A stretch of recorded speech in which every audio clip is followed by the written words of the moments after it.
when you've managed to find us. I'll give another couple of minutes just to let people join. There was a bit of a last minute change in the meeting link, so people might need to check their emails for that. We've got another webinar going on tonight as well, which I've set up in my Google Calendar to begin with, as well alongside this one. So the Google Calendar kind of merged the two together. So we all ended up in the SUP webinar to begin with. Nothing like a bit of last minute technical fun at 7 o'clock in the evening. But glad to see so many of you have managed to find us here and join us. I'll keep an eye on the waiting room just to let any other people in and do a quick intro, and then I'll hand over to Poppy to get started. So thank you all very much for coming along and joining us this evening for Fitness for Paddlesport, delivered by Poppy. Just a little bit of housekeeping from me. The usual, if you could try and make sure you stay muted, just using the microphone icon at the bottom of your screen to avoid any sort of interruptions or feedback, that would be great. There'll be opportunities for questions throughout, so you can raise your hand using the hand icon, and then you'll be invited to unmute and ask your question, or there is a chat box located in the bottom right hand corner of your screen, a little message icon there where you can type messages into the chat, which will be monitored throughout as well. So that's all of the sort of housekeeping from me, and I'll hand over to Poppy to get started. Hi everyone, nice to see you all. So many familiar faces and some new ones as well, so that's amazing. I was quite excited to have so many people joining the call tonight, so well, thank you for choosing to spend your evening here with me tonight.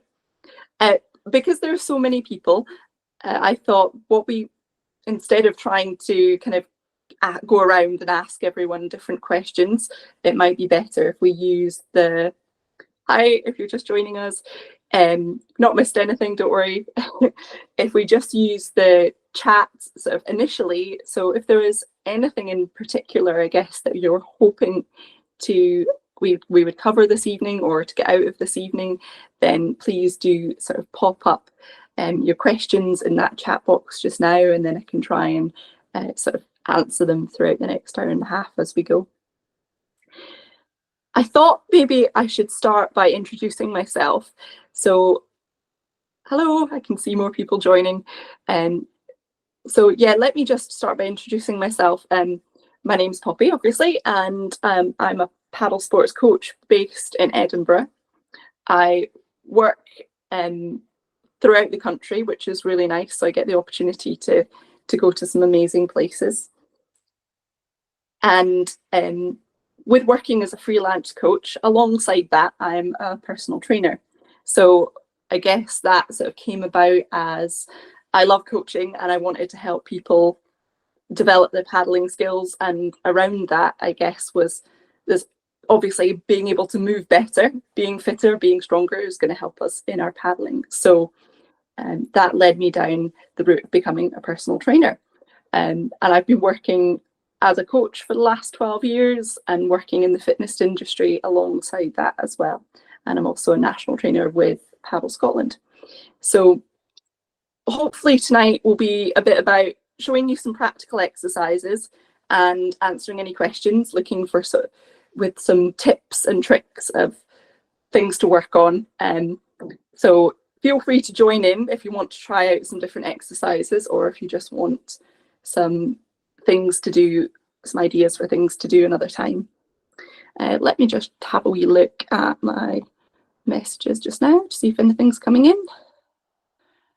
So I can't see any questions just now. So if you have got any questions or things you'd like to cover, then yes, please do stick those in the chat.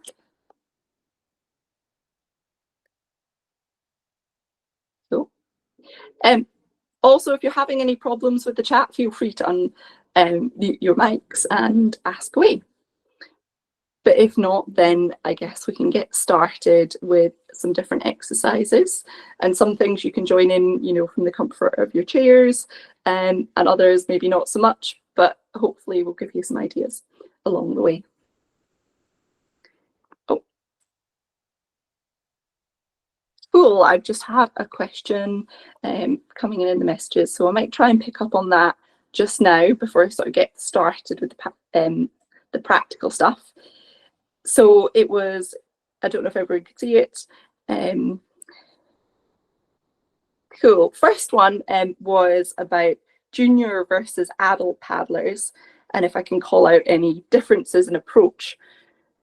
So generally speaking, people are people are people. The more we all move, the sort of better that is for us all. So any age, for kids, for adults, and covering basic things is brilliant. So paddle sports coaches and instructors, obviously our qualifications are in paddle sports if you're a coach or an instructor.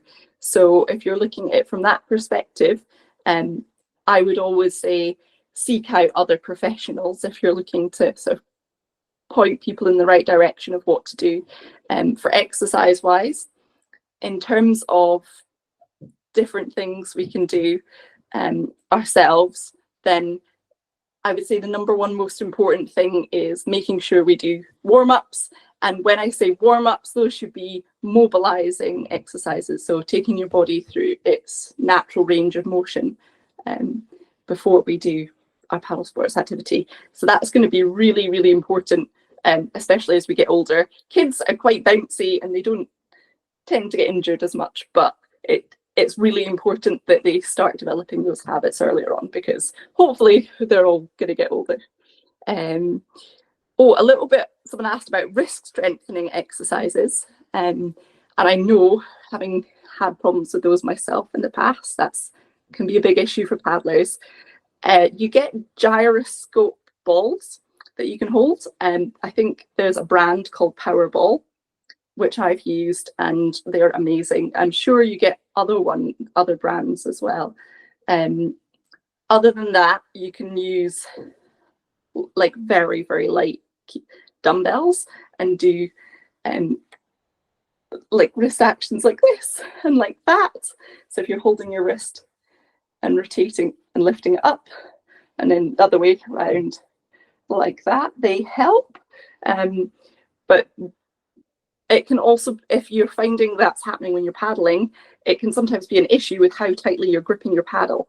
So if you have a tight grip on your paddle, that can give you wrist problems. So it might be a paddling related thing that's causing it. So if you try to loosen your grip as you're taking paddle strokes with your fingers as much as you can, you'll allow the paddle to be a more natural angle without your wrist being forced into an unnatural position. What else? Back strengthening exercises. I'll just make a wee note to cover those later on in the practical things. Where was I? Back extension.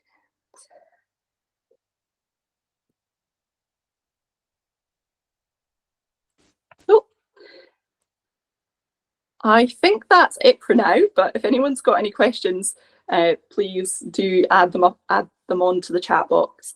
And if I've tried to answer your question and I've not answered it the way you intended, feel free to unmute yourself and ask any more questions, because the chances are, if you're thinking these things, someone else is as well. And those are all really common questions I get asked. So they were great. So thank you for those coming in. And cool. So warming up, things we can do to help us before we're paddling. I always like to start at the top and work my way down, just because my memory's not very good and I'm probably going to forget otherwise. So can start by gently looking over either shoulder. I really like to do this to loosen up my neck. Even if you're sitting at home, if you've been working from home or anything today, I think this is great to just work out a little bit of tension in your neck and your shoulders.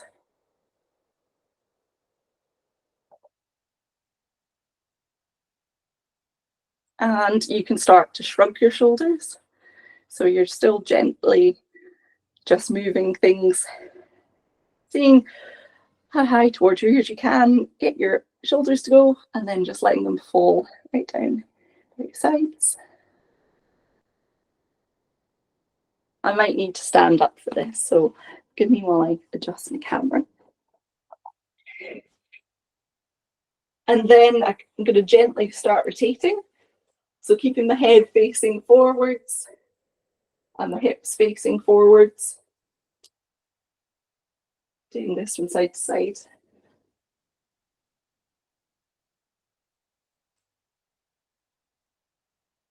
And then some big arm circles just to loosen up our arms, shoulders, and backwards. And we can go one arm forwards, one arm backwards if you can. Some people find this a little bit of a challenge, a bit like rubbing your head and patting your stomach.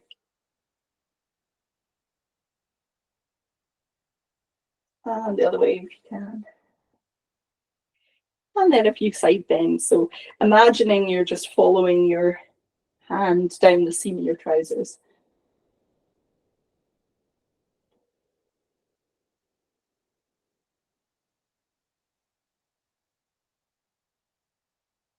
And then I move on to a bit of hip mobility, because of course that's really important when if our legs are jammed in a boat or if we're standing up on a board.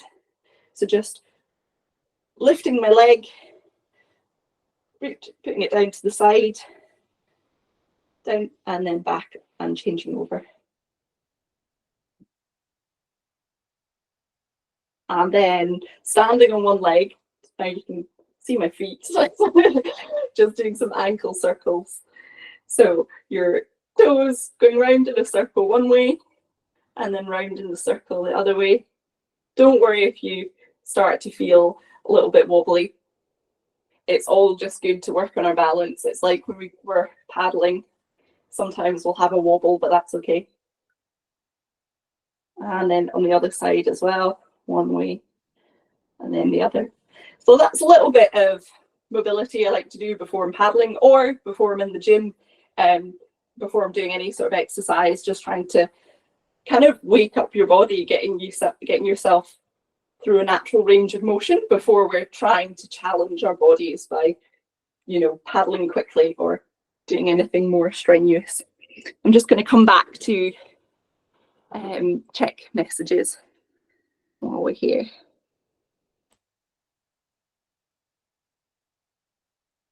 Cool. Wonderful. Anyone got any questions? Feel free to unmute your mics and ask away.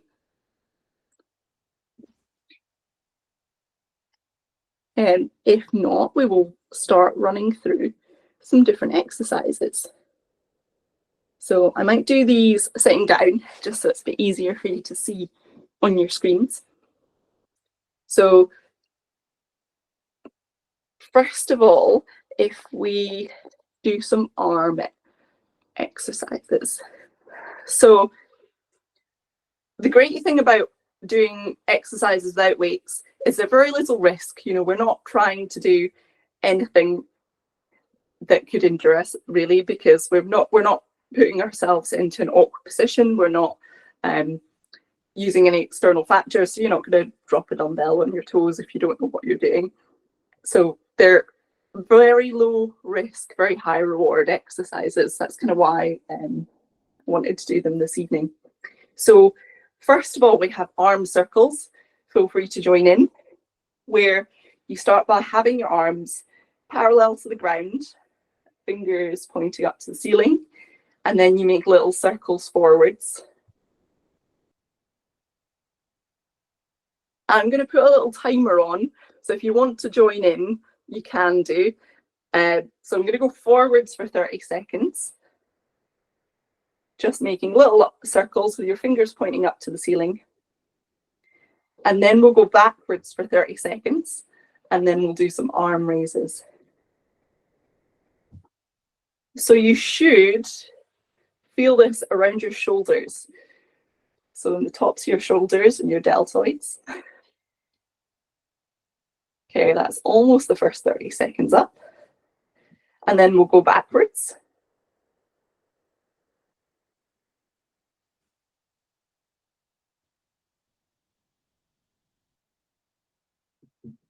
Now, when you're doing these exercises, you probably won't feel it at the beginning, but then hopefully towards the end of this minute, if you're joining in, you might start to feel a nice sort of warm sensation in your shoulders. Okay, and that's our minute up. We're now going to go to arm raises. So we're just going to face our palms forward and reach up towards the ceiling. Again, we'll just do this one for 30 seconds.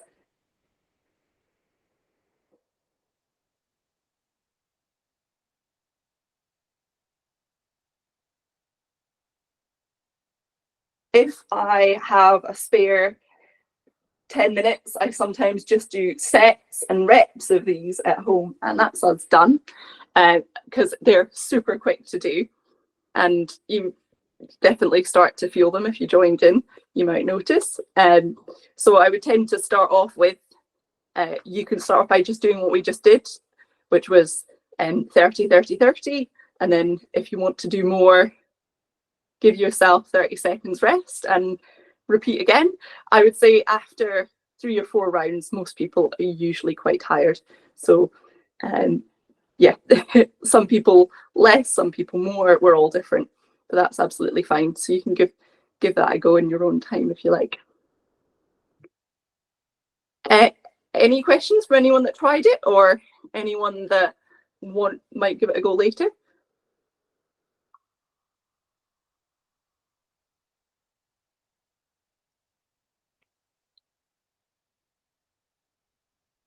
Just check my messages. Cool.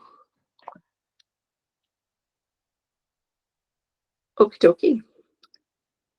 Let's do a few more mobility exercises. So I quite like to blend things. So if you're looking at some of these exercises and thinking I recognize that from a yoga class or from something else, you probably do. And we'll just try and go over a few tips with them as well. So yoga moves called cat and cow. Let's just see if you can make sure you can all see me. Easier said than done, I've got to say, with computer screens. Probably. There we go. So I'm on my hands and knees. And first of all, I guess as well, it's worth saying you all know your bodies and much better than I do. So please don't try anything if you don't think you're able to, and just join in with anything you feel like. Yeah. So trying to make sure your wrists are underneath your shoulders, and then we're gently going to curve our back so our head's facing up to the ceiling, and then round it the other way. And then I'm just going to do 10 of these in each direction, or try to count while I'm doing them.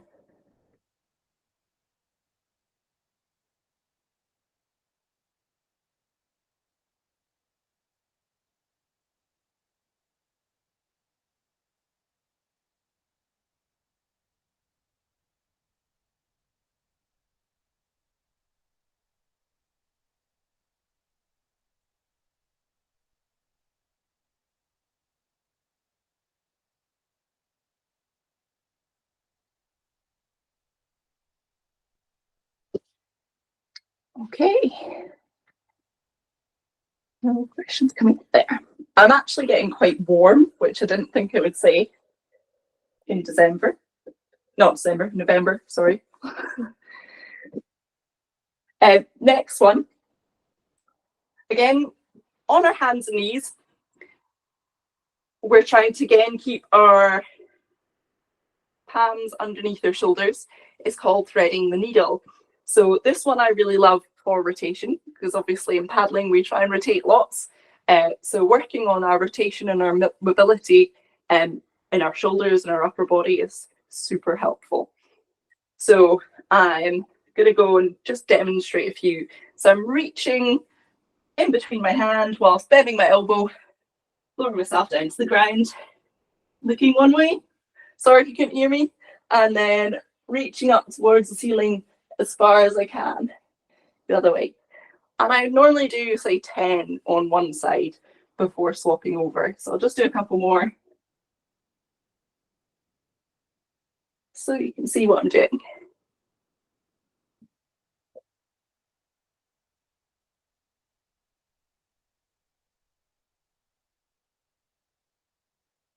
Now I'll change the other side.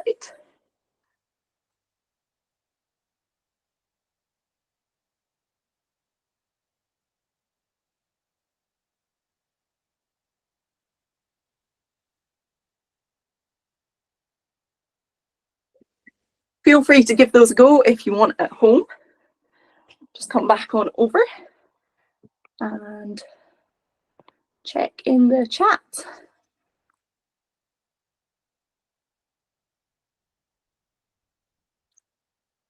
So I had a question come in about if the shoulder exercises are suitable from with someone recovering from a dislocated shoulder. Now, everybody is different, so I'm not going to generalize and say yes or no. If you've had physio exercises, then that's great. Your physios hopefully know your injury and know you, and therefore can give you the best advice. So I would say if your physio is giving you exercises, in the short term, stick with those exercises and try and do them as much as possible, or as much as you were told to do them. And longer term, if you dislocated your shoulder years ago, there is absolutely no reason I can think of why there would be any problem with those. But again, everybody's different. So I would say go back to your physio if you're having any problems sort of ongoing. But those, shouldn't be an issue if it's an older injury that you've recovered from. But newer injuries, try and follow the exercises you've got. But great question. I know that shoulder dislocations can be a little bit of an issue for paddlers. Nice. Again, anyone else with any more questions, keep popping them up in the chat because it's really useful, because you're saying what everybody else is thinking. All right, let's move on to some other exercises. So you probably heard of a squat before. They are used all the time for various classes, for various different types of fitness training, and we use our lower bodies when we're paddling as well. So really useful for us as well. In terms of technique, though, there's a few things I'd like to try and cover. So we'll do that just now. Again, I'll try and readjust my camera. Shout out if you can't see me. So different things I'm thinking about when we're doing squats. Trying to keep my feet shoulder width apart, roughly. Again, everybody's different. So some people find slightly wider or slightly a narrower stance is more comfortable. And then I'm thinking about keeping my heels on the floor as I'm squatting down, and my knees in line with my toes. And then just keeping my upper body upright and squatting down until my thighs are parallel with the floor. So those are my sort of top tips, as it were, to try when you're squatting. Heels on the floor, knees in line with your toes, and then stop when you're parallel with the ground. Really useful for our power transfer when we're paddling. If you want to give a few of those a go, you can. I'm just going to come back to the chat box. I saw some more messages coming in.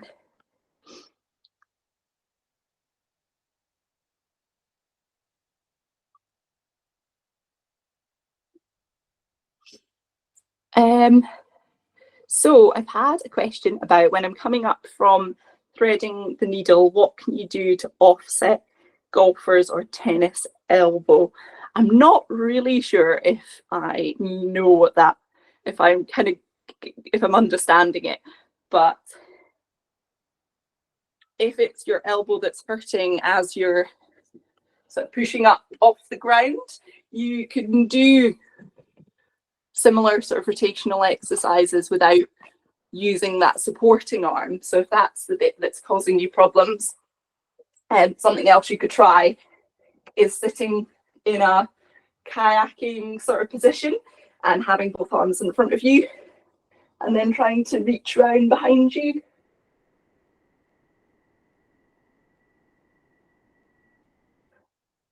So just a little bit of a variation. If something's not working for you, try to just adjust and get a similar movement is usually a better solution than trying to work around why it might be, trying to figure out what it is that's making it hurt. So those can also work.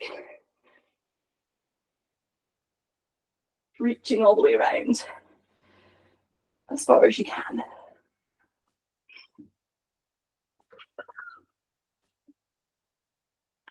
Let's go back to the messages. Oh, is paddling the best training for paddling, or is land training better? Oh, that's a really good question. And I'm going to use that awful answer of it depends. So I think paddling is good for paddling most of the time, but it's like doing anything. If you do the same thing all the time, your body isn't forced to adapt because it's got used to that thing that you're doing. So if we're looking to, depending on what it is we're trying to focus on, if it's your general fitness, doing something else outside the paddling is probably good, and it also will use different muscle groups and will probably be more beneficial to you as a person overall. So, you know, if your fitness is what's lacking, maybe going out hill walking, riding bike, going swimming, going running, whatever you like, might be a nice way to improve your fitness and then bring it back into your paddling. In paddling, it's quite difficult to really raise our heart rate to the same level that you can if you're swimming or if you're running or cycling or something like that. So if you're looking to sort of push your fitness, you might be better off doing that outside of paddling. Same with strength training. If we're sort of looking to get stronger, actually, again, we can do some things like add resistance bands. When I say resistance bands, I guess I mean you can do it. Again, I'm not suggesting we all go and tie things around our boats, because that's very this, depending on where you're going paddling, that might be a terrible idea. But if I'm talking about, say, sprint marathon paddlers, they'll often paddle with bungees around the boat and like, what are they? They're not tennis balls. They're just different objects that create drag in the water. So anything really that sort of slows you down. But I would only recommend that for paddling on flat water. But other than that, being in the gym and doing strength training is a great way to get stronger for paddling. So if you're wanting to improve your balance and your core strength, yoga classes, Pilates classes, they're really good for balance and coordination. Of course, classes, I think, are really, they have loads of pros and they have a few cons. You know, they're brilliant because you're going with people, you're probably feeling more motivated, and you know, they can be a lot more affordable. Whereas the thing, I guess, that you have to be aware of is the instructor is looking at a room full of people, so it's not going to be usually that tailored to the individual. So if you, for example, as well, if you're looking at it from a paddling perspective, they might not know much about paddling, so, or that's probably not going to be everybody else's goal. So I guess you just have to be a little bit choosy about what you're what you've got in mind. So if you're looking for core strength, then Pilates or something like that would be brilliant, but it's probably not going to be the best thing all round for everything that you want to get better at in paddling. So you might also need to go to the gym or something else as well. And of course, they're probably, again, in a class, sometimes people don't always pick up on people's technique. Right, no more questions for Pia. Didn't last 6 minutes of me rambling on. So I'll go back to running through some more exercises. But again, keep posting.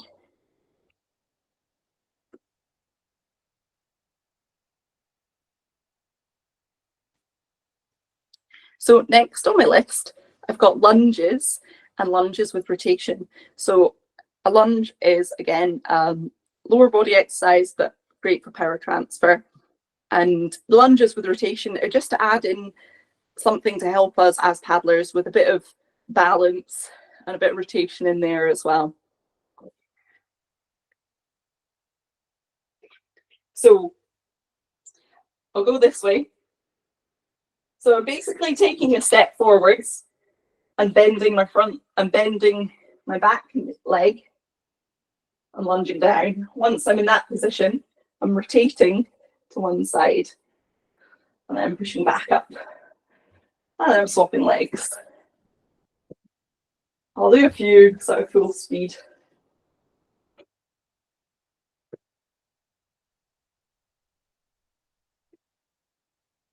So what I was doing there was rotating towards the higher knee, which just, you might have seen me wobble a little bit, which challenges my balance and rotation a little bit with doing a lunge. Try to make sure your knee is staying in line with your toes when you lunge down, if you're doing them at home. And I would also say just try and keep them even on both sides, because sometimes people will take a long step on one side and a shorter step on the other side, which if we do that longer term over some exercises can help exaggerate muscle imbalances rather than correct them. So if you're doing any exercises like that, I would say just try and keep them even on both sides if you can. Wonderful.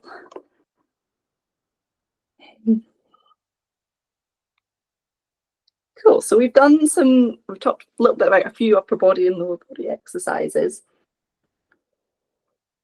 Next, I thought we could move on to focus more on core. So this exercise is a little bit for our back, a little bit balance, and also a little bit on shoulder mobility. Some people call it bird dog, but you might have heard it called other things, and that's absolutely fine. It doesn't really matter as long as you remember what you're doing. I called them Supermen before, but yeah. So we're starting on our hands and knees again, wrists under your shoulders, and then I'm raising my opposite arm. I'll just move so I'm not kicking furniture. My opposite arm and opposite leg. And then changing sides.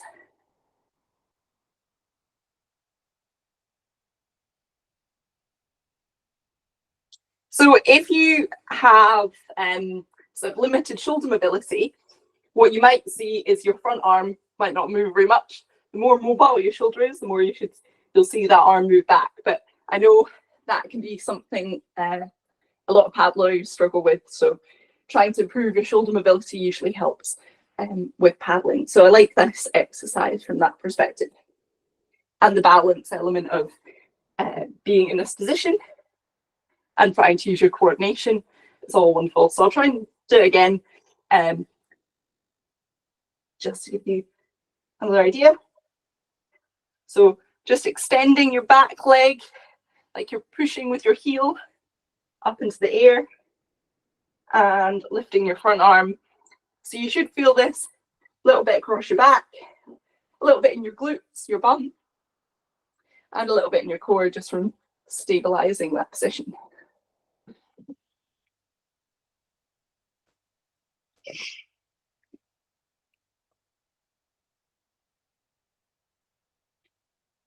I'll tilt the camera a little bit more for this one. Next one is called swimmers. So it's a bit like the last one in terms of movement, but without the balance element. I'm lying down on my front with my arms out in front of me, legs behind me, and lifting my opposite arm and opposite leg.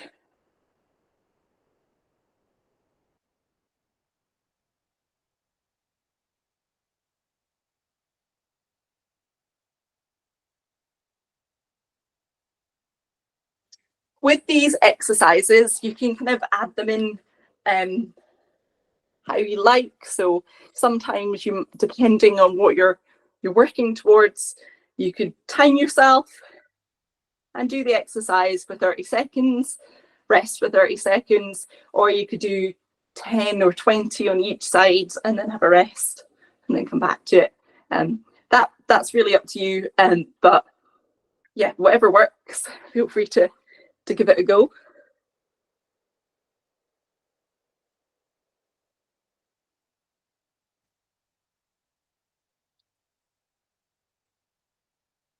Just checking the chat as well. Next, we'll move on to slow bike. So this is one of my favorite abdominal exercises of all time. So it's a little bit tricky, I will admit, to get the hang of because it's a bit confusing. So I'll show you some variations as well. Hopefully you can all see me there. So to start off with, you can lie on your back and you put your hands just on either side of your head. So I'm not pulling my neck, I'm just resting my hands on my temples. And then the easiest variation is just lifting your hand, your opposite elbow towards your opposite knee, and then putting your leg back on the ground and changing over to the other side. So that's our sort of option one. Option two is we lift our feet off the ground and then we change over, keeping our other leg just off the floor while we're trying to reach that elbow towards our knee. Keeping the other leg levitating there. The next option, option three, this one's quite hard. You keep both legs extended, you swap over, but this time you extend it first and then you bring your other leg in. So you fully wait. Instead of this is option two, we're just sort of changing over. Option three, we're holding and swapping. If you're doing those at home, what we're kind of aiming for is you could feel it across your stomach and your abdominal muscles. If it's hurting your back, just try to push your lower back into the floor first. So we're sort of setting as if I kind of imagine you've got a bit of string through your belly button and it's kind of pulling you into the floor. I'll just check to see if I've got any questions coming in. Nice. So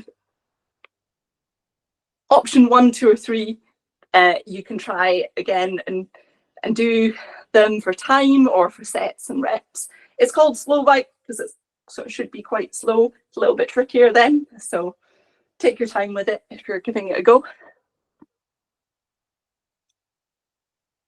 Let me check what I've got planned next. Okay, so next one is called dead bugs.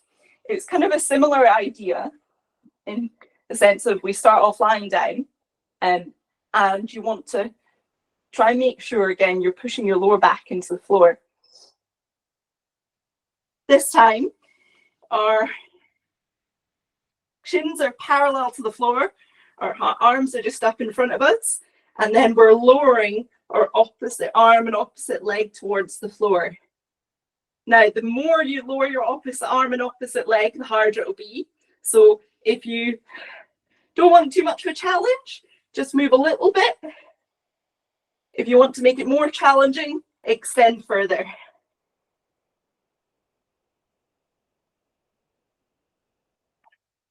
And the whole time we want to keep pushing our lower backs into the ground.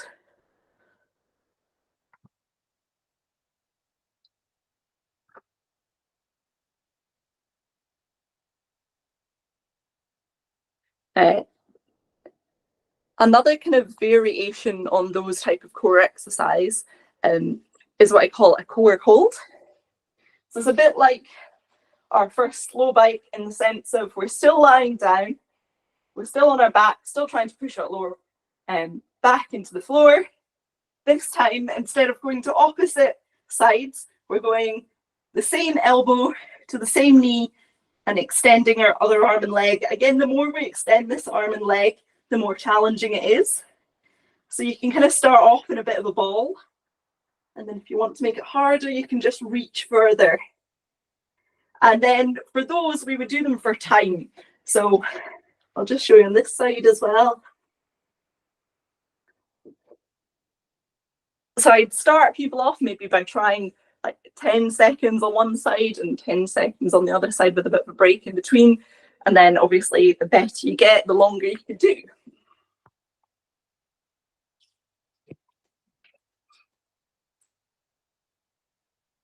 Okay, this is a sort of lower back one called back extensions. I know somebody asked about back exercises at the start. This one, if you've got any lower back problems, I would just say make sure you're really warmed up, and if it's feeling painful at all, just stop, because obviously if you've not got someone around to check the technique, we don't want anything to happen. So for this one, really want to make sure you're squeezing your bum as you're going, and you can start off with your hands just on the side of your head, just trying to lift your upper body off the floor.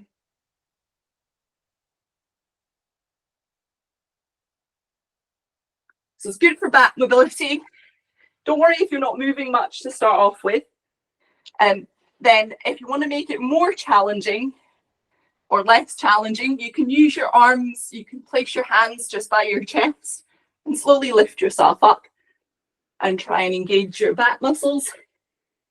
And I was doing it to start off with my hands on my head. If you want to make it much harder, you can hold your hands out in front of you.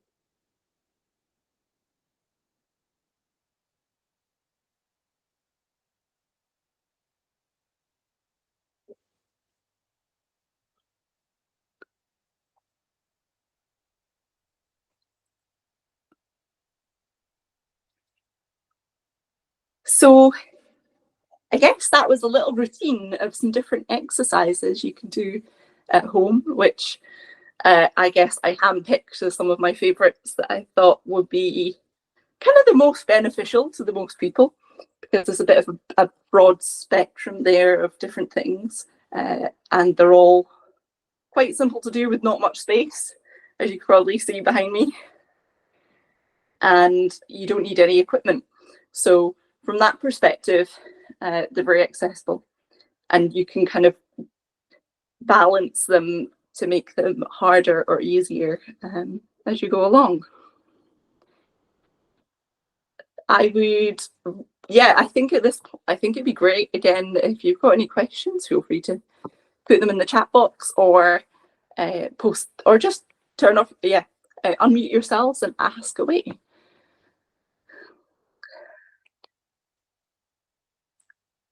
Cool, I got a question. How many times per week do you recommend folks doing this? Oh, well, I mean, doing anything is better than doing nothing.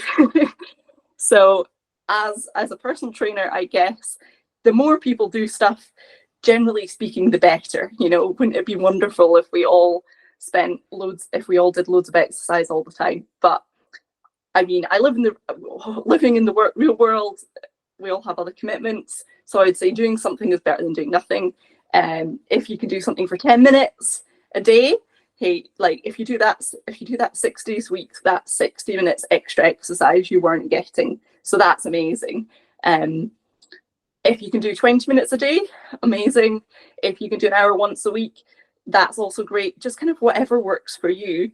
And if you start off by doing something you think you'll do really easily, if you're like, I'll just do 10 minutes a week, and then you manage that for a week and you're like, okay, 2 weeks, 3 weeks, and you think, great, I'll do 20, and just increase it until you go, okay, that's probably about as much as I can manage. And doing different things is obviously good as well, because we adapt, we get better at the things we're doing. So doing lots of different exercises will benefit us in different ways. But I guess it depends specifically if there's something you want to work on.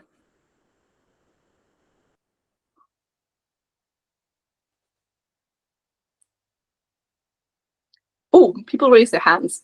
Just unmute yourselves and ask away. Hi, Poppy.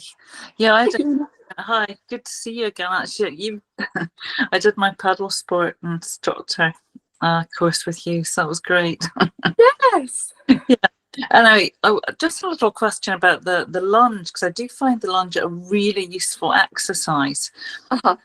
Unfortunately, it really hurts my knees, so I've started doing the backward lunge. So just do you think that'd be just as useful, doing the backward one? Yeah, you could do, so the one I did with rotation, you can do that backwards as well.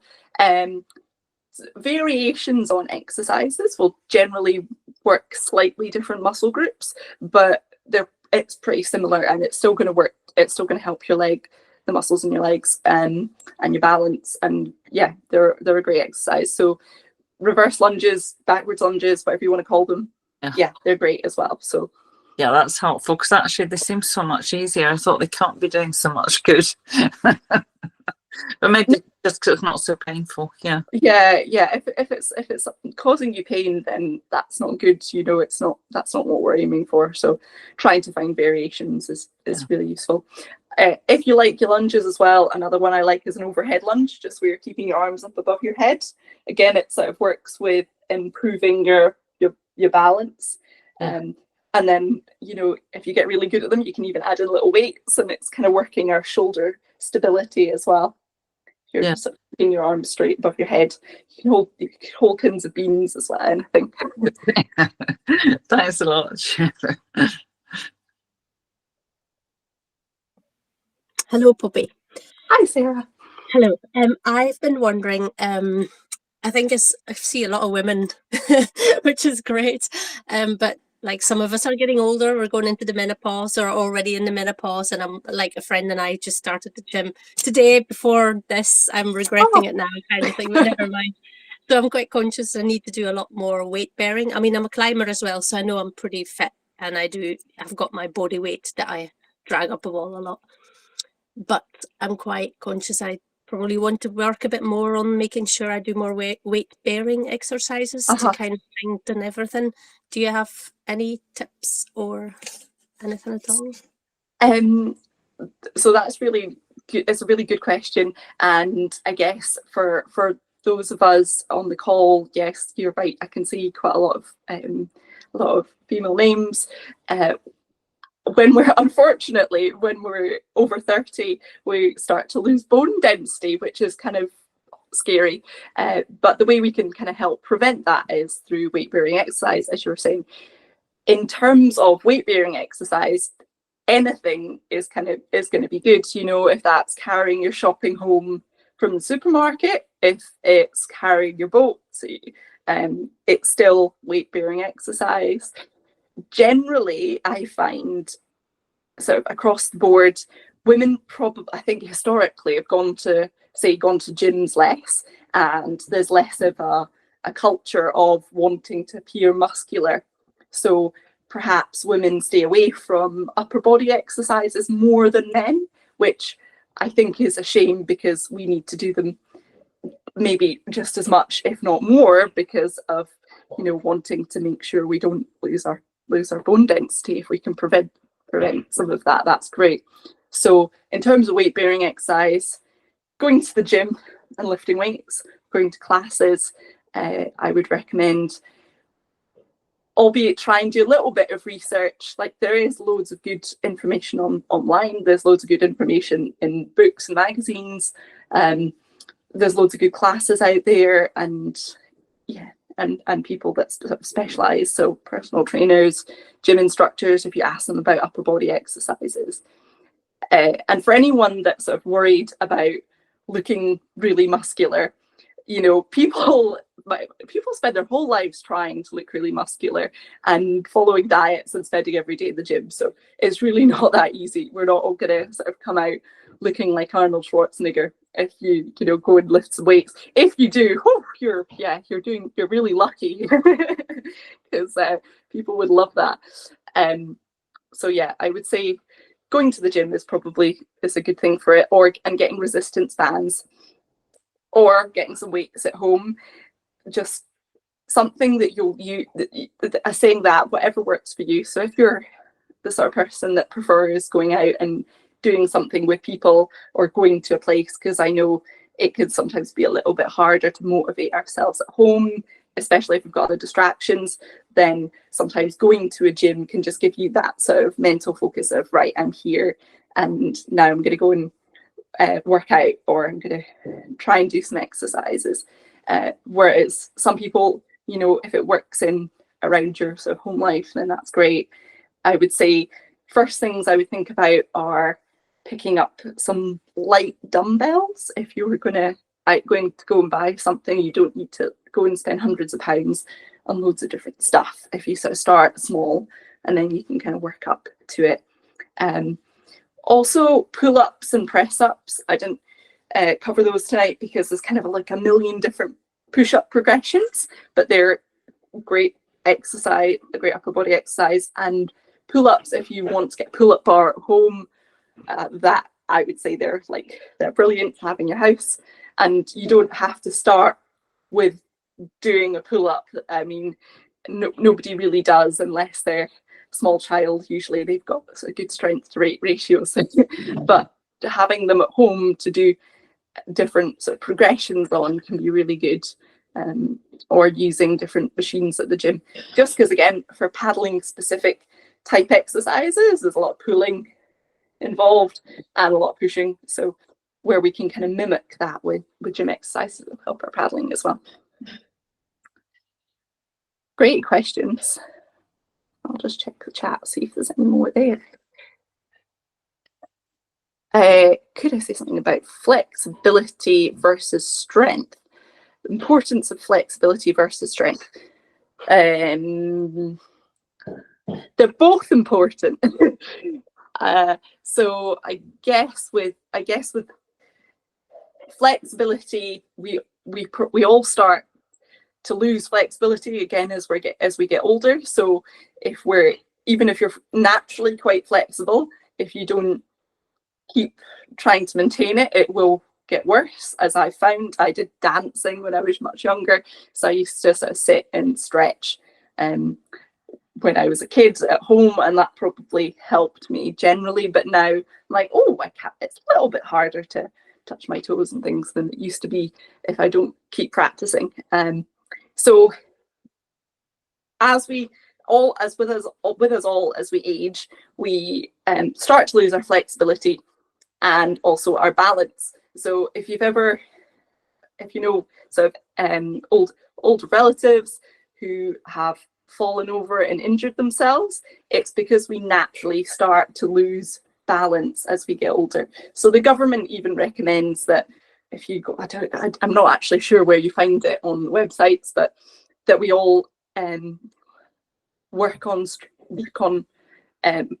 balance as well, strength and flexibility. So that importance of strength versus flexibility, they're quite different things. Being stronger and being flexible are both really important in our paddling.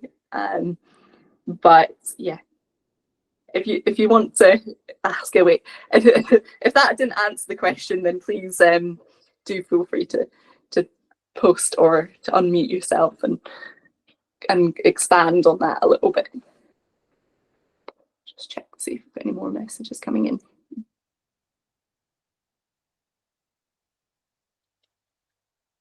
With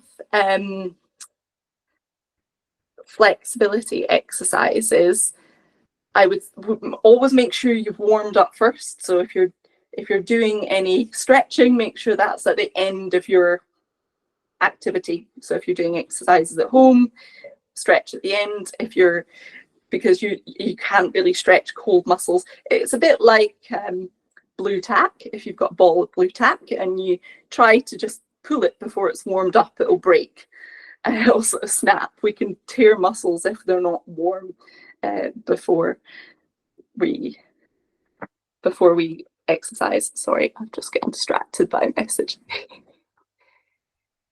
Oh yes, there we go. A little link to, I think everyone can see what's posted in the chat. So there's a little link to NHS Live Well exercises.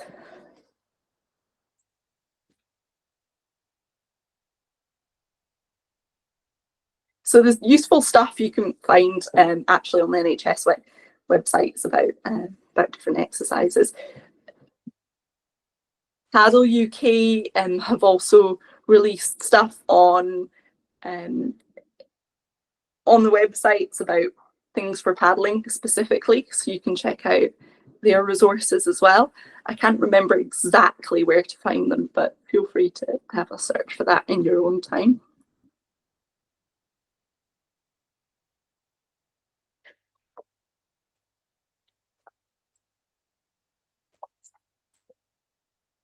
Any more questions, folks, before I start to chat about other things?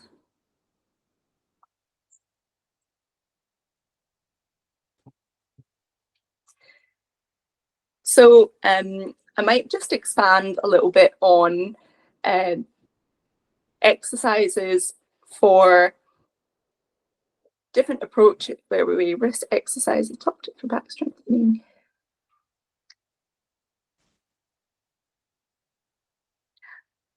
So I was just thinking I'll expand a little bit about on training as a whole. If you're looking to improve, I guess the first thing you want to identify is where you want to improve, and then think about what we can do to improve it. So if someone comes to me and is looking to improve their flexibility, I'll start to look at mobility exercises with them. So things like our cats and our cows, or threading the needle, the bird dog exercise, things that are going to get people moving that in ways that they probably wouldn't do throughout their daily lives. So, and then trying to do those exercises at home or in the gym, people should start to see improvements with their mobility, and that should, if that's something they're struggling with their paddling, hopefully that'll help. It's usually when people say to me, oh, I was struggling to reach my day hatch and my sea kayak, I noticed my friends could do it easily. Those kind of exercises, if that was something specific. If I'm working with kids, if I'm working with teenagers, I've sort of worked with a few who are looking at that sort of high performance level of paddling. You know, we'll be talking about what time of the season it is and where they want to be in order to compete. So at different stages of the year, they're probably working on different things. So we'll kind of look at strength training first in the winter, and then moving into a sort of power phase before that season. And then when people are starting out, I guess everybody tends to start in a hypertrophy phase. So sort of building muscle. So there's some muscle there to work with before we then try to add strength or power. I'm not sure if those are sort of familiar terms to people, but if we kind of want to build that sort of broad base before we then try to push it, because you'll be working on technique first, before we then try to work out what's your 1 rep max. If you try and sort of lift something that's 100 kilos off the ground without looking at technique first, it might not go very well, and it might have, you know, an undesired outcome. So yes, I guess it really depends on what people want to work on. So first of all, it's really good to think about what you want to improve before you kind of come up with that plan of areas you want to work on. And my overall general advice for people is something is better than nothing. So if you can add extra exercises into your daily lives, then that's going to help.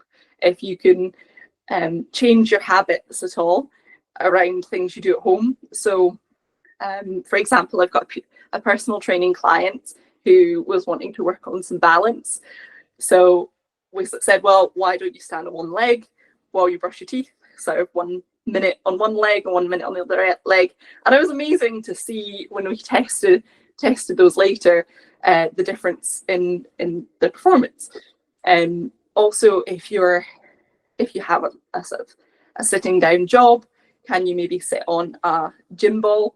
So, you know, those sort of squishy balls. I think they're great for paddling exercises, but they're also great to just sit on, because you can try and take your feet off the floor, work on your balance. They're kind of hard to slouch into, so you're going to be engaging your core more. Or can you stand? How can you use a standing desk?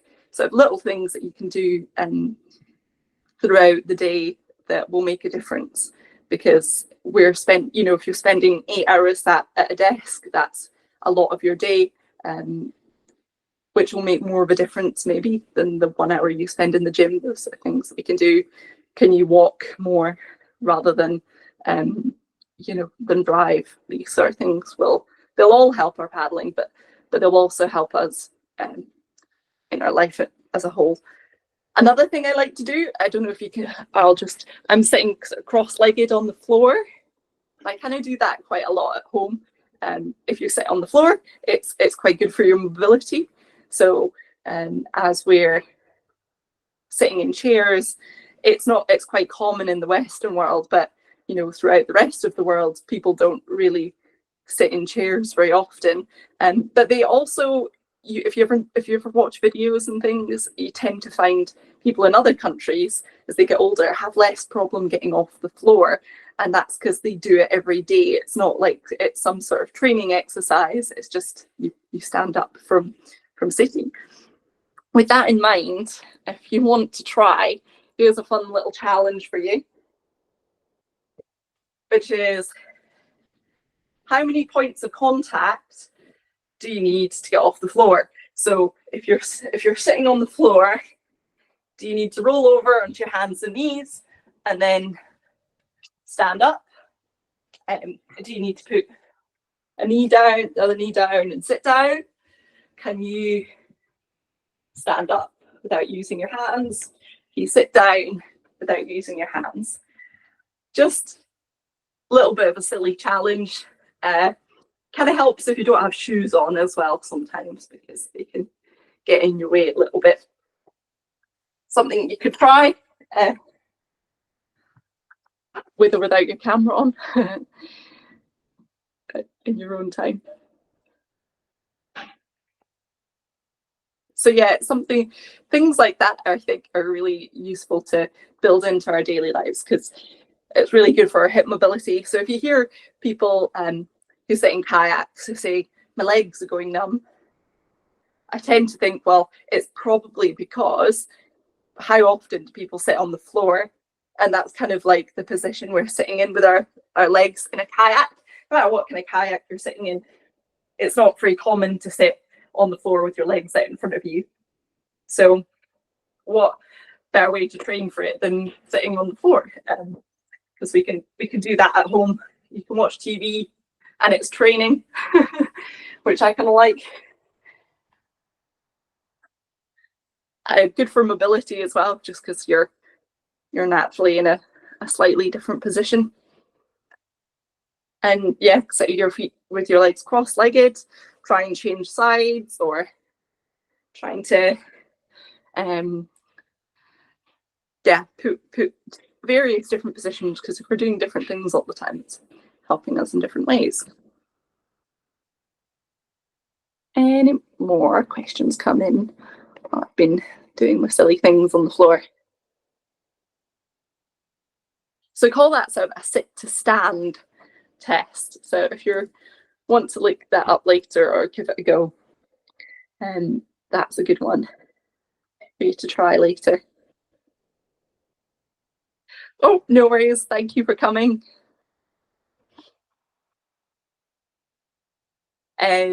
with other exercises that I was doing earlier. I thought if I had enough time, I would go into some press up techniques. So as I've still got some time, and I will go through some of those just now as well. I guess the reason I didn't add them in at the beginning is because they're really good if they're done well, but I don't see them done that well very often. As a personal trainer working in gyms, I see a lot of things that are probably not going to be that beneficial to a lot of people. So that's why I sort of left these till later. If you've got wrist problems, sometimes they're not the best. So you can buy little things to put your sort of rest your hands on while you're doing them that sort of hold your wrist in that position. Or you can try and do them on your knuckles. That tends to help as well. A little bit tougher on your hands, but if you make fists and then try them like that, that's a different way of doing it. So with them, I would say most people probably want to start with finding like a couch, a chair, even the wall to start trying to push off. And then you're trying to keep your body in a straight line, lower yourself down and back up with your elbows tucked into your sides. If your elbows are coming out like this, it's just kind of putting our shoulders in quite a vulnerable position. So try to keep your elbows tucked in. It will probably feel more challenging, but if you want to try moving your hands wider, work slightly different muscle groups. It works also well, but just try to keep those elbows in rather than if they're turned out, it's just putting a bit of unnatural strain through extra strain through our shoulders.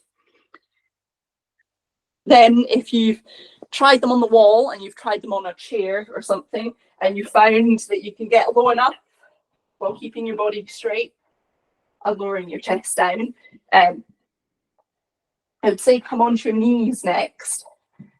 And you can do, I'll move so you can see me. You can do it in a few different positions. So you can start off with keeping your bum quite high and lowering your upper body down and back up.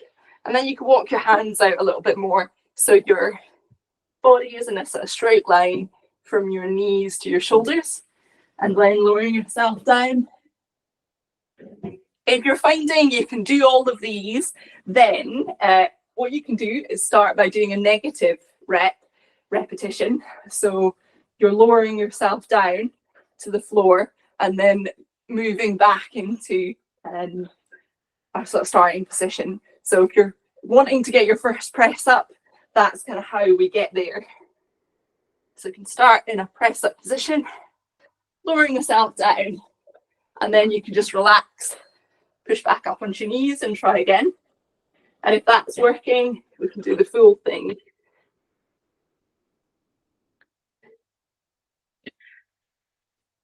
Now, once you find you can keep your technique with any of those, progressing it is then a good thing to do. But if you notice your technique reverting, then sort of take it back a step, because the technique is more important than getting high numbers of repetitions.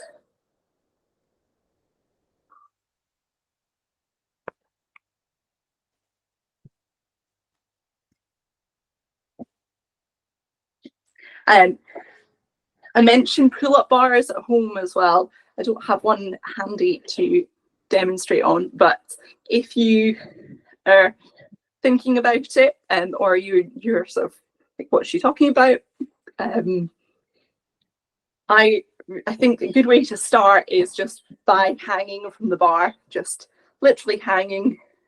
Once you find you can do that for a few seconds, you can then try starting to step up and hold your chin level with the bar and lowering yourself down, or using resistance bands to help you with the exercise. If you were sort of looking to get your first pull-ups.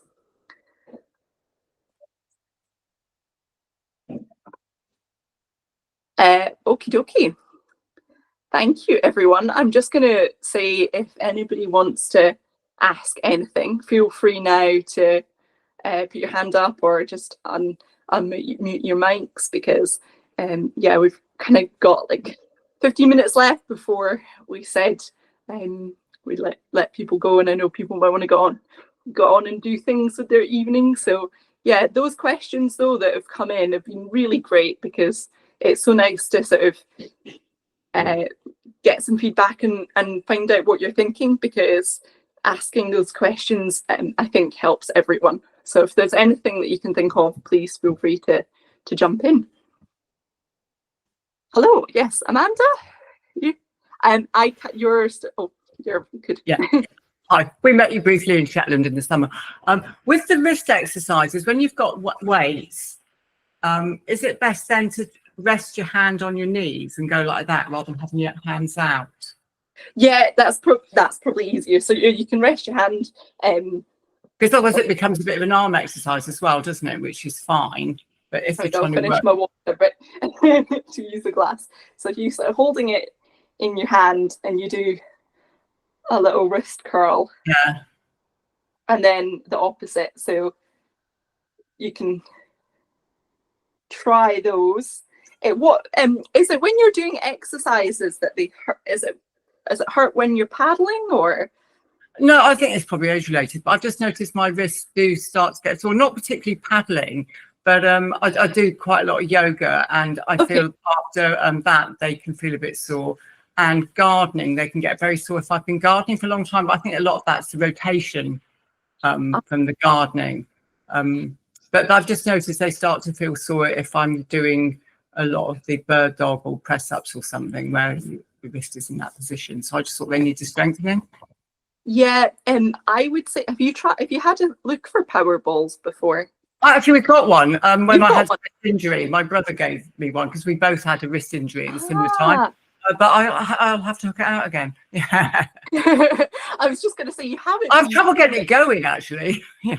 Oh, yeah, that's true. They're a little bit tricky, but I thought they were. Yeah, I've got to say, I think they're really good. They are the one thing that I've tried that if I know anyone's got wrist problems, I recommend. So yeah, I would say where you thread the string and you pull it like a yo-yo to get it going, and then you have to keep it. Yeah, that's the one. But yeah, those wrist exercises. Also, if it's certain movement, just trying to do them on your knuckles if you can, like press ups.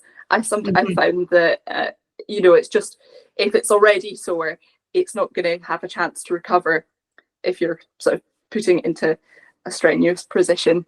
So if you can kind of avoid some of that, then build strength around it, that should help. But there's never been a problem from paddling. But do you think a Greenland paddle makes any difference there? They say Greenland paddles are probably better for shoulders, which I don't have a problem with yet. But would they have any effect on your wrists at all, do you think?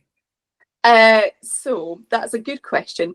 I think good technique is what makes the biggest difference, and not so much the paddle. So I think in that respect, going out and buying anything you don't already have kit wise for paddling isn't really the answer. It's looking at technique. So if you've not had sore wrists from paddling, that's generally a great sign that it's not your technique. So it tends to be, if for paddling related things, I would in my personal opinion, it's more of a technique thing than a whether or not it's a Greenland paddle or it's just something I was thinking about getting anyway, because I quite like them. I think I have used them a few times, and I was wondering if that would affect your wrists as well, but as a bonus rather than anything else. I don't think it would be a bonus. No. My personal opinion, but yes, that's a me thing. What can usually have the biggest difference is blade size, because you're not trying to, sort of flexibility in the paddle shaft. So that's often something that you might find. Great, thanks for that. Oh, no problem. That was a great question. Someone's just posted in the chat. You know, if there are any particular paddling movements or exercises that are useful for strengthening the torn rotator cuff. So the question about rotator cuff, if you've got any rotator cuff injuries, I would imagine you'd have got physio exercises, I would hope. And for your specific shoulder problems, those exercises might look slightly different, but band exercises with rotator cuffs are quite common. So people using resistance bands to pull in the way and then to rotate out the way if you're sort of attaching it to a different point on that side. For shoulder strengthening exercises in general, though, if we're thinking about our posture, and generally working on posture helps our shoulders a lot, because if you sort of look at people and their shoulders are slumped forward, that's not a very it's not a great position for our shoulders to be in for our shoulder health. So if we're experiencing shoulder problems, it can often be a postural thing, that means we're more likely to damage them in the first place. Strength as well, or doing sort of movements that are, I guess, what we probably should do when we're paddling can cause shoulder problems. But I would say posture is good, because if we're looking at our posture, we can improve it, and then that will help our shoulder exercises moving forwards and our paddling more specifically. But rotator cuff, yes, band exercise, resistance band exercises, but I would say check to see if you've been given any specific physio exercises first, if that helps at all.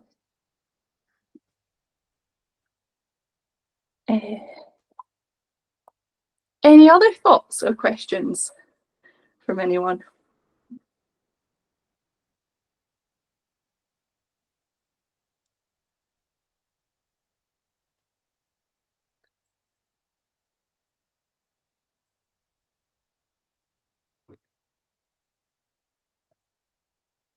Cool.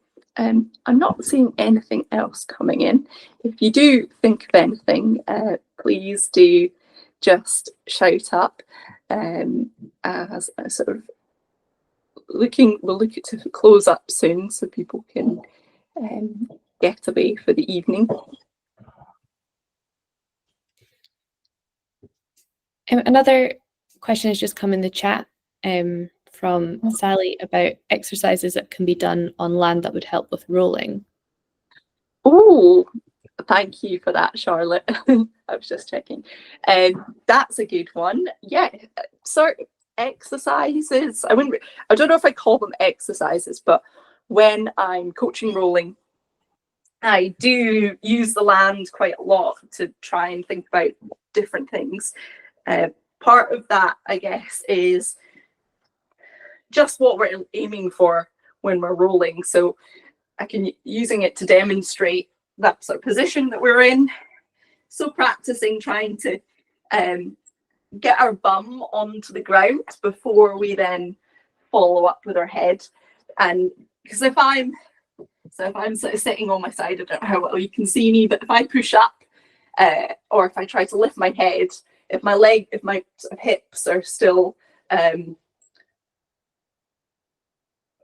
in the air, I guess, like when somebody tries to lift their head when they're rolling, I can get my head really high up, but I'm still going to fall over again.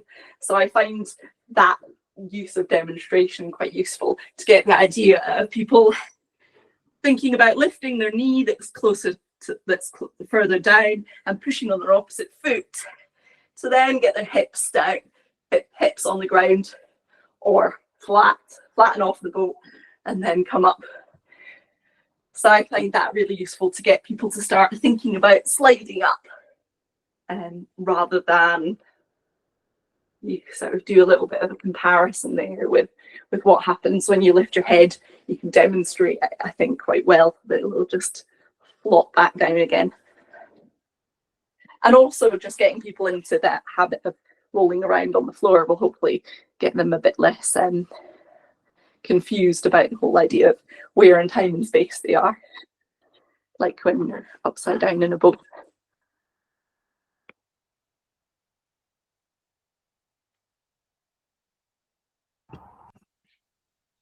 Brilliant. Thanks, Poppy. We'll do a last shout for any final questions if anyone wants to shout out. I'll take this opportunity to say thank you so much, Poppy, for your time this evening. We've got another question, I think, in the chat just quickly. Some really great questions, which is great. I'll just do that again. We lost bandwidth or something. It all froze and we didn't see it. Sorry about that.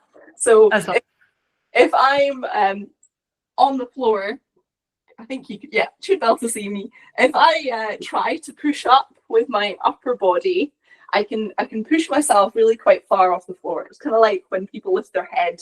You can get really quite far, but then if I take my supporting hands away, I just fall straight back down.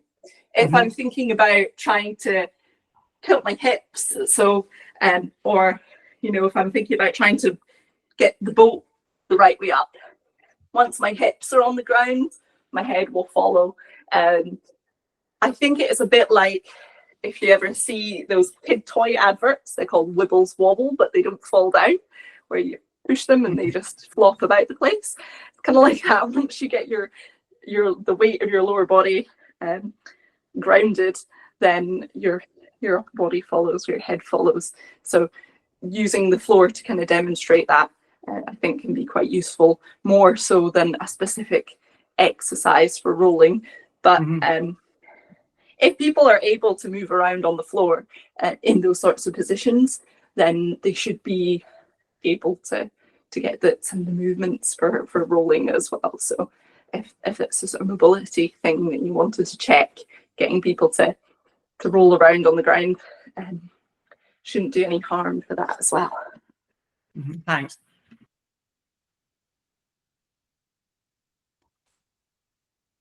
I think is that it from everyone? Yeah, that might be us. Thank you to everyone for coming along and for asking some really brilliant questions. And thank you to Poppy for some really great tips and answering those questions really well. It's been brilliant to listen into. Lots of thanks coming in for Poppy. That's brilliant to see. Thank you so much, everyone. Thank you. And I hope you enjoy the rest of your Thursday evenings now. Thank you very much for coming along. Thank you. Thanks, everyone. Good night.